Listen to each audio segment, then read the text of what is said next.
విజయాన్ని అందించిన తెలుగు ప్రేక్షకులందరికీ మా టీం తరపున కృతజ్ఞతలు తెలియజేసుకుంటున్నాను. ఈ సినిమా సక్సెస్కి ముఖ్యంగా అందరం ఒక టీం వర్క్లా కలిసి పనిచేసాం.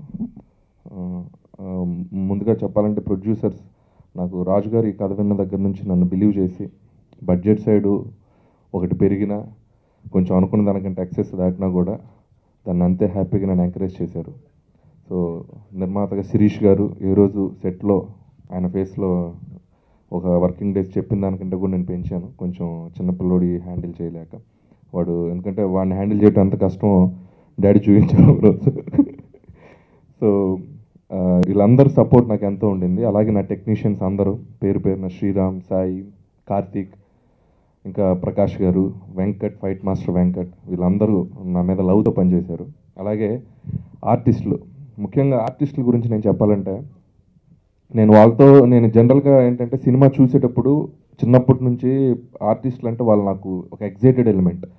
వాళ్ళని ఎప్పుడు చూసినా వాళ్ళు ఏదో నాకు ఒక దేవుళ్ళలా కనబడుతుంటారు. ఏ ఆర్టిస్ట్ అయినా వాళ్ళంటే వాళ్ళ టాలెంట్ అవి చూసి చిన్నప్పటి నుంచి పెరిగాను నేను. వన్స్ వాళ్ళందరితో నేను సెట్లో వర్క్ చేస్తున్నప్పుడు ఎవ్రీ సీనియర్ ఆర్టిస్ట్ని నాకు ఆ ఎఫెక్షను, ఆ ఫ్యానిజం అంటారు కదా, అది ఎప్పుడు ఉంటుంది. వాళ్ళతో యాక్ట్ చేయించుకున్నప్పుడు అది ఒక ఫ్యాన్ లాగా ఫీల్ అయ్యి చేయించుకుంటూ ఉంటాను. అందుకే నాకు వాళ్ళందరితో మంచి ర్యాప్. జేపీ గారు కానీ, రఘుబాబు గారు కానీ, మీ గురించి చాలా స్పెషల్గా చెప్తాను.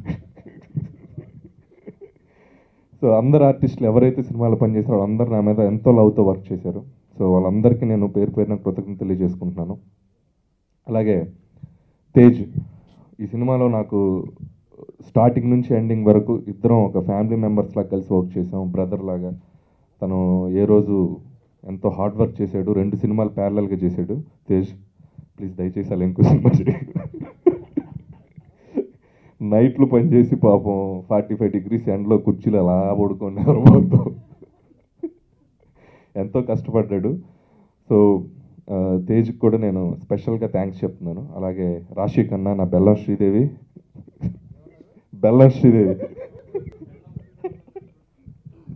అది వేరేలాగా వినపడిందిలే, అందుకని నా బెల్లం శ్రీదేవి, నా పెళ్ళాం శ్రీదేవి అన్నట్టు వినపడిందిరా బాబు. సరిగ్గా చెప్పు మైక్లో. నా క్యారెక్టర్ అని చెప్పాను sir. Thank you very much. అలాగే రాశి కన్నా కూడా 100%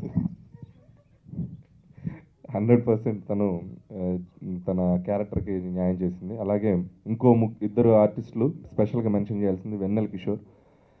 రాశి కన్నా వెన్నెల కిషోర్ వాళ్ళిద్దరి మధ్య కెమిస్ట్రీ స్క్రీన్ మీద చాలా బాగా వర్కౌట్ అయింది. అలాగే శ్రీనివాస్ రెడ్డి నాకు ప్రతి సినిమాలో కూడా is a good friend of mine. తను కూడా సెకండ్ హాఫ్లో పోసాన్ గారితో చాలా మంచి ట్రాక్ చేశారు. అలాగే శేషు గారు, మిగతా వాళ్ళందరూ ఎవరైతే యాక్ట్ చేస్తారో వాళ్ళందరికీ నేను స్పెషల్ థ్యాంక్స్ చెప్తూ, రవికిషన్ గారు, అలాగే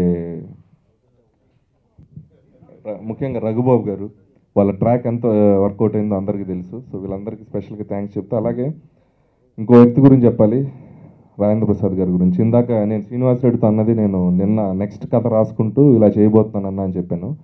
చెప్పినప్పుడు దీంట్లో ఇంకో ఇంపార్టెంట్ క్యారెక్టర్ ఉంది, భలే వర్కౌట్ అవుతుంది అని చెప్పాను. నాకు వజ్రాయం దొరికింది, దాన్ని ఒక 10 years పడతాను. ఎందుకంటే రాజేంద్ర ప్రసాద్ గారి గురించి చెప్పాలంటే ఆయన లిక్విడ్ లాంటి వాళ్ళు. మనం ఏ బౌల్లో పోస్తే ఆ బౌల్లో షేప్ తీసుకుంటారు ఆయన. సో అది ఎప్పటి నుంచి, నా చిన్నప్పటి నుంచి ఆయన చూసిన ప్రతి సినిమాలో, ఎర్రమందారం అయితేనేమి, నవయుగం అయితేనేమి, అప్పులప్పర్ అయితేనేమి, ఆవుకొట్టడక్ అయితేనేమి, ఏ సినిమాకి ఒక సినిమాకి పొంతన ఉండదు.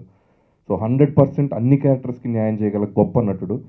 స్టిల్ ఆయన యాక్ట్ చేసేటప్పుడు హీరో అని మనం ఫీల్ అవుతాం, బట్ ఆయన ఎప్పుడు హీరోలాగా ఫీల్ చేయలేదు, నటుడులాగే ఆ క్యారెక్టర్కి న్యాయం చేసేవాళ్ళు. సో ఇప్పుడు ఆయన నటుడే, ఎప్పుడు ఆయన నటుడే. సో డెఫినెట్గా నేను కాన్ఫిడెంట్గా చెప్పగలను, ఆయన్ని త్వరలో బాగా వాడబోతున్నాను.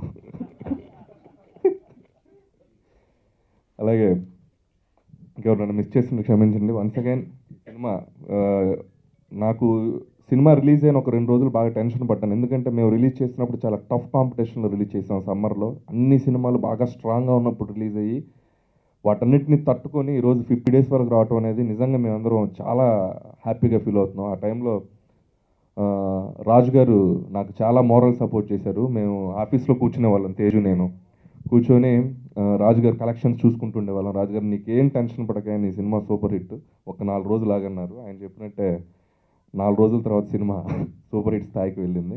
థ్యాంక్ యూ రాజు గారు, నా టెన్షన్ కూడా తీసుకున్నారు మీరు. అలాగే ముఖ్యంగా ఈ సినిమాలో ఇంకో ఇద్దరు గురించి మెన్షన్ చేయాలి. ఈ సినిమా సక్సెస్కి తేజ్, మిగతా ఆర్టిస్టులు అందరూ ఎంత సపోర్ట్ చేశారో.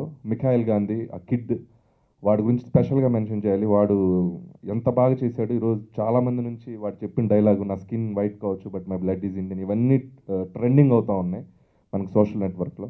సో వాడికి నేను స్పెషల్ థ్యాంక్స్ చెప్తున్నాను. Shri Venkateswara creations 14 years complete చేసాం. సో శ్రీ వెంకటేశ్వర క్రియేషన్స్ పెట్టినప్పుడు అందరికీ తెలిసిందే, ఓ దిల్ దగ్గర నుంచి లాస్ట్ సుబ్రహ్మణ్యం ఫర్ సేల్ వరకు ఆ బ్యానర్లో ప్రొడ్యూసర్గా నా నేమే ఉండేది.